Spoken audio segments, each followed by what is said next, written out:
Why does it seem sometimes that one tiny comment can derail your entire day? That's actually what an emotional trigger can do. And the truth is, we all have them. A trigger is when an old emotional wound gets poked, and suddenly your reaction seems way bigger than what the situation actually is. The good news, though, you don't have to stay stuck in that cycle.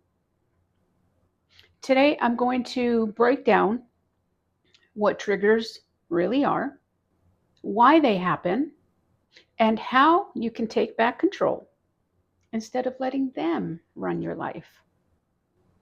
Welcome back to the EQ Classroom. My name is Susan. I am your host for this channel. As you know, anything, everything, emotional intelligence, leadership, personal development, and overall well-being.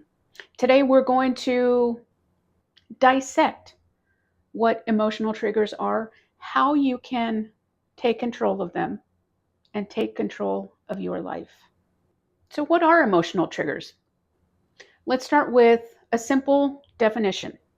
An emotional trigger is an external event, it's outside of you, it's an external event that activates or engages an internal wound.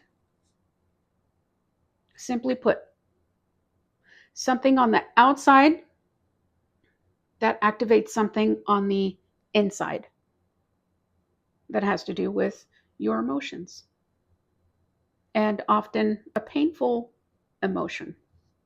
It's not just about what's happening in the moment, it's about what that moment represents to you personally. For example, someone criticizes your work, and instead of just shrugging it off, you actually feel crushed.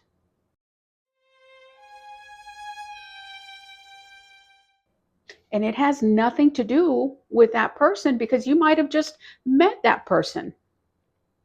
But what that person said actually goes back and touches an old feeling of possibly feeling rejected. Now that old feeling has been activated. Or maybe someone ignores your messages. Maybe you've been texting a friend and they haven't responded. And you instantly feel invisible because that actually taps into a belief that you don't matter. Or maybe when plans change unexpectedly and you get disproportionately angry. And not because of the change itself, but because it touches on your need for control and for safety. And see, triggers are powerful because they're not just about the present. They're not just about right now. Triggers are echoes of your past showing up in the right now. So, how do triggers actually work? There is actually a science behind it. What's actually happening in your brain when you're triggered? This is what psychologists refer to as the amygdala hijack. Your brain senses a threat, and not always, and often not a real one, but a perceived one. And it kicks your body into a response system. Remember the fight, flight, freeze, and fawn auto response systems? There they go, at work again. Your heart races, your body tenses, your stomach drops, and you might feel your face getting hot. That's your cortisol and your adrenaline flooding your body.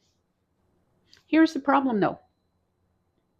When your amygdala takes over your rational brain, the part that makes good decisions temporarily shuts down.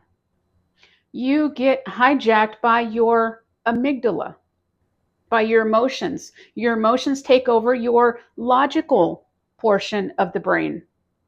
The amygdala says, "Get out of my way! Get out of my way!"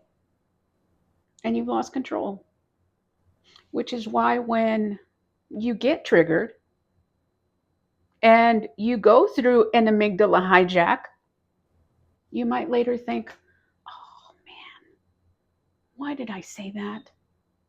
Why did I do that?"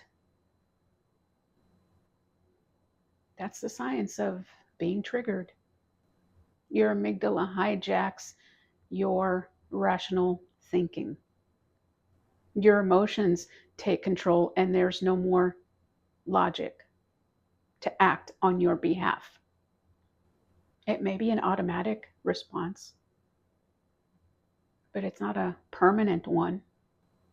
And emotional intelligence gives you that tool to break that cycle. So, how would you be able to recognize some of your triggers? The first step is awareness, right? As I mentioned, when I started this channel and I started talking about emotional intelligence, self-awareness was the very first video I created because that sets up the foundation for everything else. So being aware, that is always going to be your step one. Because if you don't know it's there, how are you going to address it? You can't change what you don't notice. You can't fix something if you don't recognize there's a problem. So, how do you recognize when you're triggered? Some of the common signs: a sudden surge of emotions, anger, shame, anxiety. Maybe you notice that your reaction is disproportionate. Maybe you feel like you overreacted. That is going to be a sign that there might be a trigger there, poking an old emotional wound, or maybe even some physical signals trying to talk to you.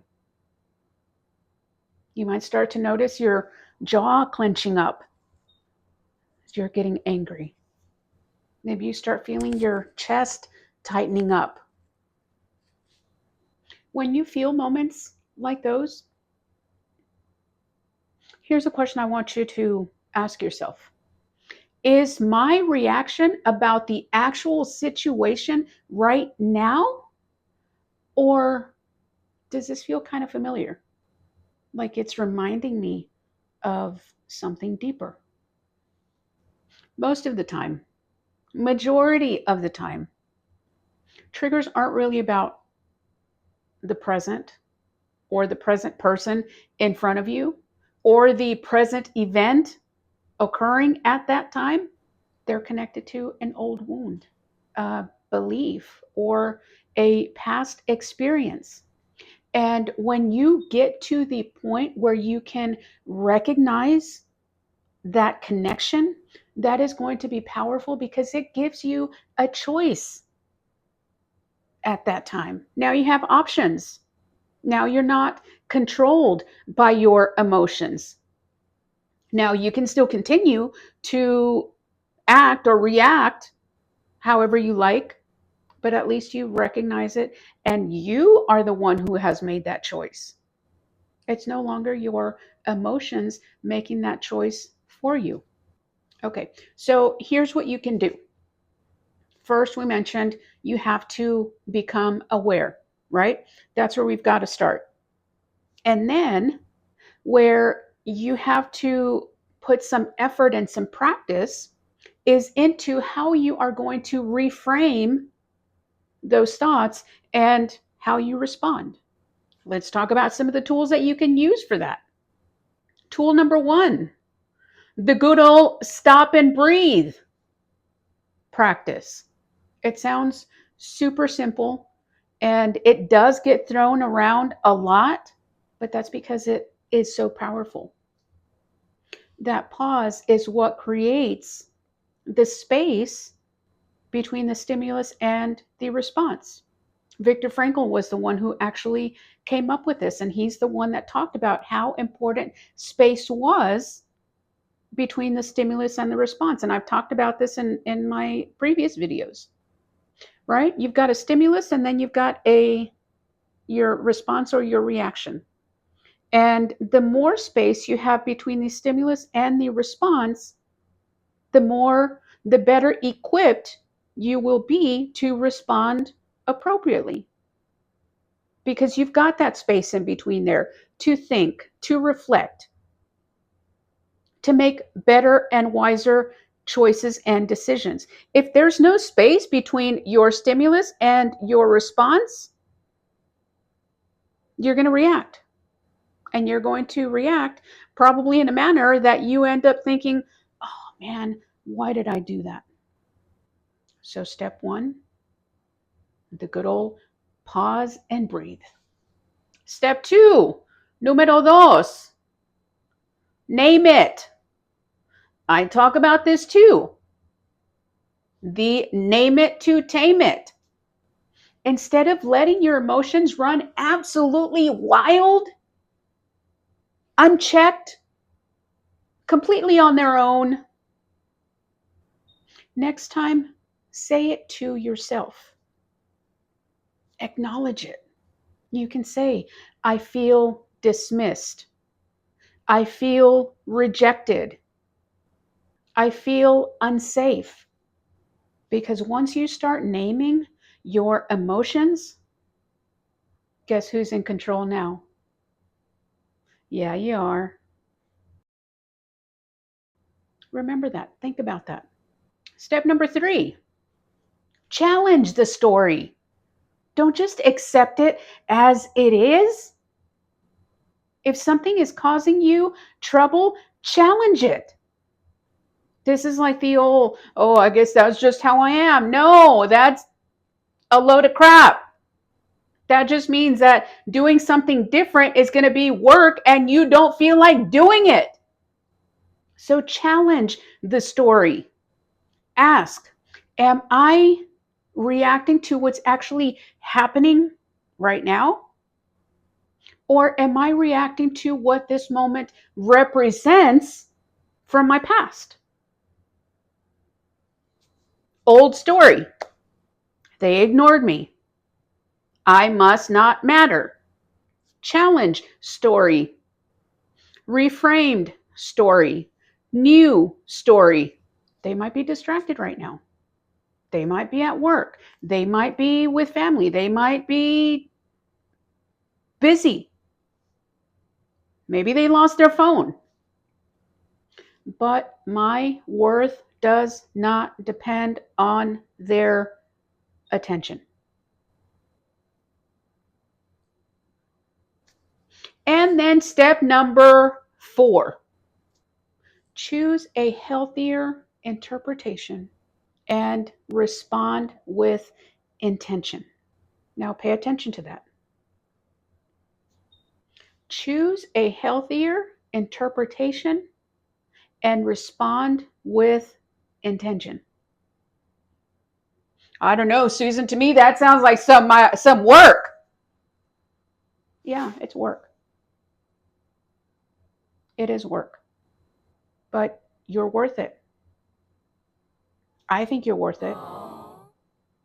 I hope you think you're worth investing in yourself. And that might call for you actually stating what you need, maybe setting a boundary, or letting it go. Because remember, reframing something doesn't mean denying what you feel. It means you are rewriting the narrative that you've been playing over and over and over and over. You are putting a stop to that and saying, no, that story does not fly with me anymore. And now you're no longer stuck in the past. And maybe that trigger completely disappears. Here's the bottom line. Triggers don't mean that there's something broken in us, because I still have them. I still feel them, but I can also identify them to where I can reframe the story and remind myself something like what I mentioned just a little while ago. My worth does not depend on how much attention I get from this person, because I know my worth. So I have reframed my own narrative, but I get caught up in them still. And it doesn't mean that I'm broken. It doesn't mean that you're broken if you have your own triggers. We're human. We have emotions. I love emotions. They do so much for us if we know how to use them. What they mean is there is still an old wound that is asking for your attention. That's all it is. By noticing it, by naming it, and by reframing that narrative, you take your power back. You take your control back. And that is what emotional intelligence is all about understanding your emotions. That is a fundamental element of being human. But the more you understand them, the better you can harness their power and the more control you have of your life and of your overall well-being, because you're going to feel better.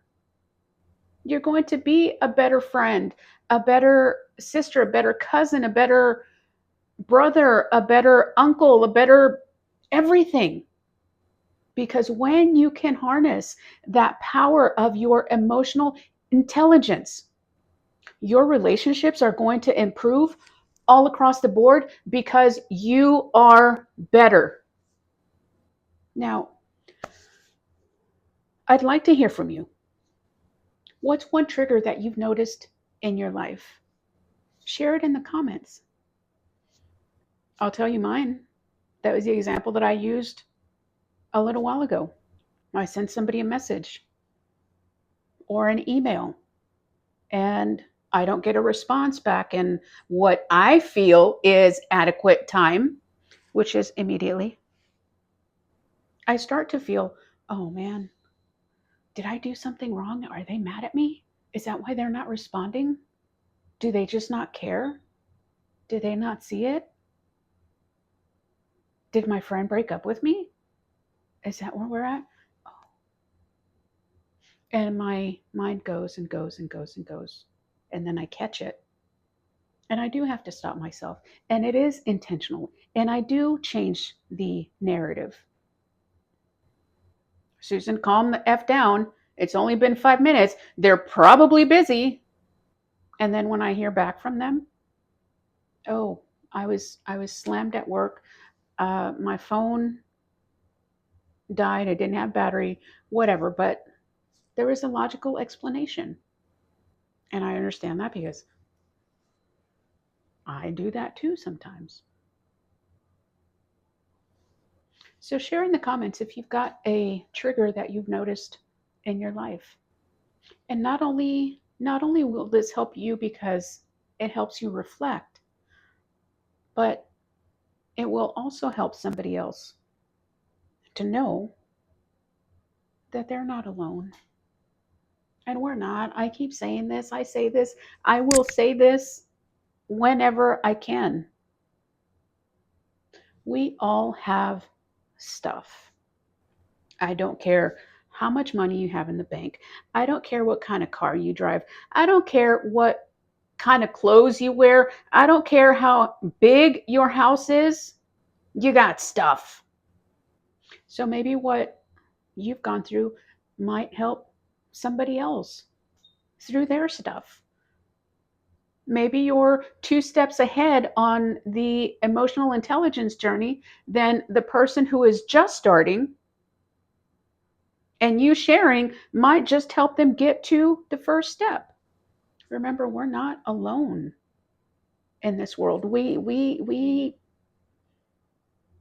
were not designed to function in a vacuum. And if this video resonated with you, make sure to check out my other videos, because triggers and emotional intelligence, anything and everything about emotional intelligence, they go hand in hand, because together they work to help protect your peace.